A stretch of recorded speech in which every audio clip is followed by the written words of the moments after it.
વડોદરા શહેરની નવી જિલ્લા કલેક્ટર કચેરી ખાતે સામાજિક કાર્યકર અતુલ ગામેજી જિલ્લા નિવાસ કલેક્ટરને આવેદનપત્ર આપી રજૂઆત કરી। વિગતે વાત કરીએ તો આગામી મહિનાઓમાં વડોદરા મહાનગરપાલિકાની ચૂંટણીઓ આવવાની હોય ત્યારે વડોદરા શહેરના હાલમાં 19 વોર્ડ આવેલા છે કે જેમાં કોઈ પણ વોર્ડમાં ફેરફાર કરવામાં આવનાર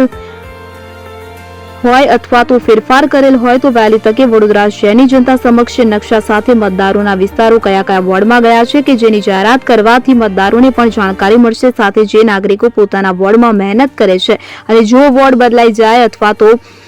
જ્યાં સેવા કરી છે મહેનત કરી છે તે બીજા વોર્ડમાં જાય તો ઉમેદવાર મજાક બની જાય છે। વડોદરા મહાનગરપાલિકાની ચૂંટણીઓમાં દર વર્ષે મતદારોના નામ ગાયબ થઈ જાય છે, એટલે કે સોસાયટીઓ ગુમ થઈ જાય છે અને ચૂંટણીના દિવસે મતદારોને એક વોર્ડમાંથી બીજા વોર્ડમાં જવું પડે છે અને હવે ચૂંટણીઓને ટૂંક જ સમયે બાકી હોય મતદાર યાદી નકશા વહેલી તકે જાહેર કરવાની માંગ સામાજિક કાર્યકર અતુલ ગામેજી દ્વારા કરવામાં આવી। આગામી મહિનામાં વડોદરા મહાનગરપાલિકાની ચૂંટણી આવી રહી છે। આ ચૂંટણીમાં જોઈએ તો દર 5 વર્ષે જ્યારે ચૂંટણી આવતી હોય છે ત્યારે લોકોના વિસ્તારો બદલાઈ જાય છે, વોર્ડ બદલાઈ જાય છે, મતદારો બદલાઈ જાય છે,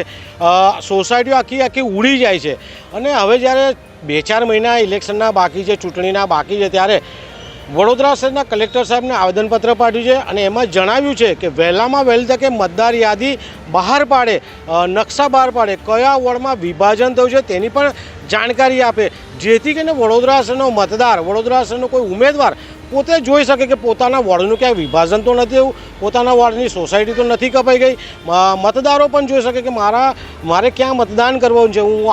એક જ વોર્ડમાં છું કે બીજા વોર્ડમાં ગયો છું। આ હર વર્ષે જ્યારે તકલીફો પડી રહી છે ત્યારે હાલમાં વડોદરા શહેર કલેક્ટર સાહેબને આવેદનપત્ર આપ્યું છે અને જણાવ્યું છે કે મતદાર યાદી અને નકશા 1919 વોર્ડના વહેલી તકે જાહેર કરે તેવી માંગ કરતું આવેદનપત્ર આપ્યું છે।